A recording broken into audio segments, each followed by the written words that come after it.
Yo, what is up, everybody? Let's go back again. Another chapter from the story titled The Brook, written by JT. Remember to use the links in the description below. Show love to the author. Like, comment, and subscribe. Chapter 4. We walked side by side for a time, taking a left, then a right, then another left every now and then within the cave. For the first 15 minutes or so, we didn't speak. I was too afraid to, and yet couldn't fathom why. Perhaps it was because of the way she smelled. I'd noticed when I got next to her that the scent of pines and wild grass wafted from her, yet her dress looked immaculate. Stranger still, I noticed that she wore no shoes. That made me break the silence and asked if she lost them. Instead of answering, she smiled and asked in return, "What's your name?" "Ethan." "Yours?" "Hulda." "Hulda," I echoed. The name tugged in my mind, as if I've heard it before, not only as a name. When I couldn't recall where I'd heard it, I just shook my head. "Well, Hulda, may I ask, what are you doing out here so late? I mean, obviously I'm glad you are, but I'm curious." "I wanted to go out for a walk." "A walk?" Mm-hmm. "In the middle of the night? Barefoot?" Yes. I bit my tongue, realizing that I may have annoyed her. "Hey, I didn't mean any... This way." she said, cutting me off. She turned down another tunnel so suddenly that I had to quicken my steps to keep up. When I fell in step next to her, something in the back of my head nagged at me once more. There was something very off about her, about all of this. But what? We walked for another 10 or 15 minutes in silence. The pain in my side had lessened to a dull ache, though it would crank back up every time I tripped over a rock or an old piece of mining equipment. It was a wonder how Hulda could handle it with just her bare feet. I had a hard enough time watching my step, even with my shoes on and the lantern light guiding my way. Wait a sec, the lantern. I stopped. Hulda didn't register. I had, until she'd gone for another 4 or 5 steps without me. She paused and peered back with her brow and mouth furrowed. Are you alright? Why did you stop? I opened my mouth to answer, but no words came out. I'd noticed something else. This was the first time I'd seen her up close, from behind, with the lantern, and I saw something I'd missed back at the mine's entrance, back when she was still masked by the darkness. Something thin, like a velvet cord or a braid of hair, protruded just beneath her dress. But what got me was that when she stood still, it flicked to the side. "Hulda? I just want to go ahead and finish what I said earlier. I didn't mean anything by it when I asked about your lack of shoes, okay?" "Okay, that it?" No. You said you were out for a walk, right? Before you found me?" "Yes." "Through the cave?" "Yes. What of it?" I look at the lightless walls and gesturing at the darkness around us. How can you see in the dark?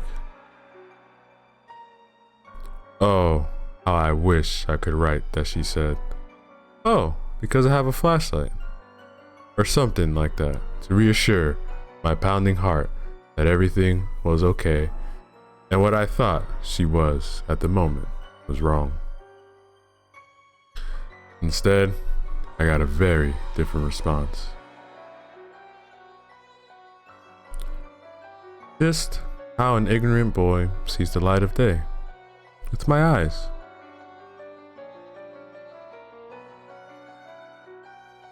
I felt the back of my hands moisten. It wasn't because of the damp air. Taking a shaky breath, I said, an ignorant, but an impolite or foolish boy, I would hope. Her mouth parted into a small laugh. With it, all doubts, all disbelief I'd ever had all about the stories of old surrounding the Black Forest fell away with that toothy, fanged grin that followed her laughter. Oh God, please tell me this isn't real. Well, that remains to be seen, she said. A strange glint appeared within her eyes as the amber brightened in the lamplight. Tell me, what does a foreign boy know about this place? And of me? She knew I figured out what she was. Sweat began to build upon my brow as memories of the tales I read back at the campus came rushing back. Well, I said, trying my best not to sound terrified. I know that a lot of history had happened in these mountains and in this forest. I know nothing of this mine, but if I had to guess, I'd say that it was one of the many used back in the Victorian period, when the entire forest was nearly logged. I paused to take a breath and to think carefully over what to say next, but I still wasn't 100% sure I was right about this. Or rather, I prayed I was 100% wrong about this next part. As to what I know of you, I would guess you were around for that. And from that piece of your... My eyes flicked down at her skirt. Clothing? Hulda isn't your real name, is it? Her grin grew wider. As she crossed her arms, she gave an approving nod and said, Go on. It's what you are. A Huldra, or Huld, if I remember the name correctly. I am impressed. Would have never figured a foreigner to know anything about my kind, let alone know the name. Of the names, anyways, though I wasn't stupid enough to say. I still couldn't believe what I was hearing. But I thought, well, your kind was just a myth. And I begged the heavens that they were true. I once read a book on both German and Scandinavian folklore. Huldras, or Skasra, were a very popular topic. They were female creatures that resided in the forests or in caves. They were seductive and often dangerous, though not always. Hulda brought me back to the present when I heard her say, do I appear to be a myth? Her head was tilted to the side, with her eyebrows raised, and with an ever-present smile. Before I could answer, she strode forward and closed the gap between us, so that her face was less than 5 inches from mine. I wanted to scramble back, but my limbs had turned to lead. No? I didn't believe so. Tell me though, what gave me away? Other than the way you're dressed, the time of night, the lack of flashlight, and the fact that you just admitted to me you were one? She nodded. Well, I said, as my eyes boned back at the bottom of her skirt, where I had seen the cord. I saw your tail. My eyes went back to hers, and if I remember the stories correctly, your kind often lead men either deep into the forest or into a cave. Often to... I trailed off and took a deep breath. I didn't want to say it, but they did. I really didn't like it. Go on. I want to hear it. What else do we do? My heart was thumping against my chest, screaming to me to run, but I stood and spoke anyway.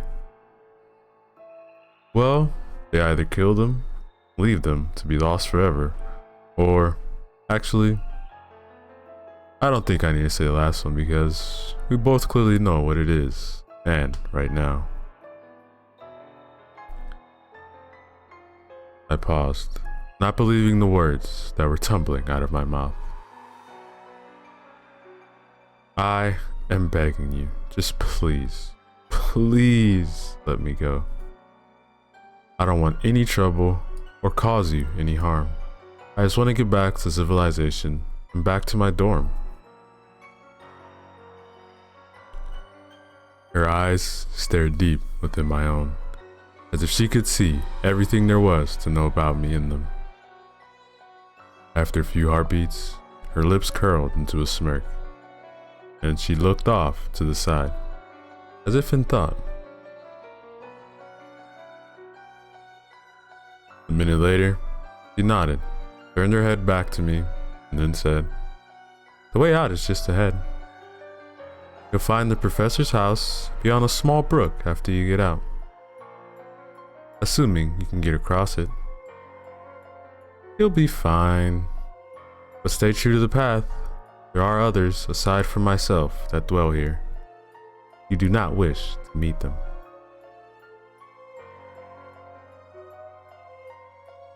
I let out a breath that I'd been holding in the entire time. With a small gasp, asked, You're gonna let me go? You're gonna help me?" I could hardly believe it. After all, why would she?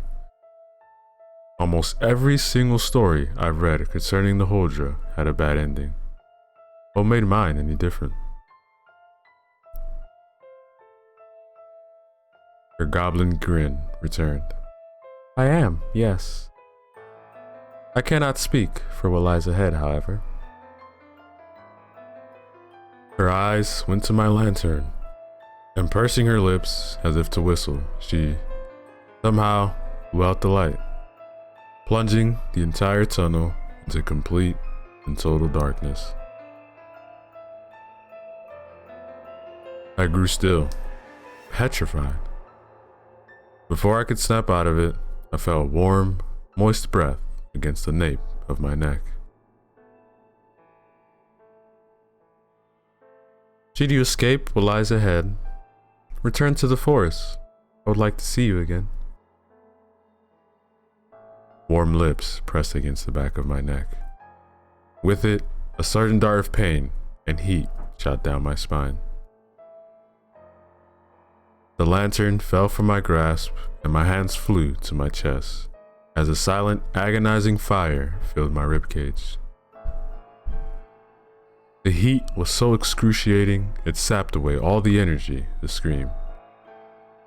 Then she withdrew her lips, and just as fast as it come, the pain vanished. In fact, all pain vanished. Aching in my ribs I'd carried with me since the crash had left me. The knot in my head had receded.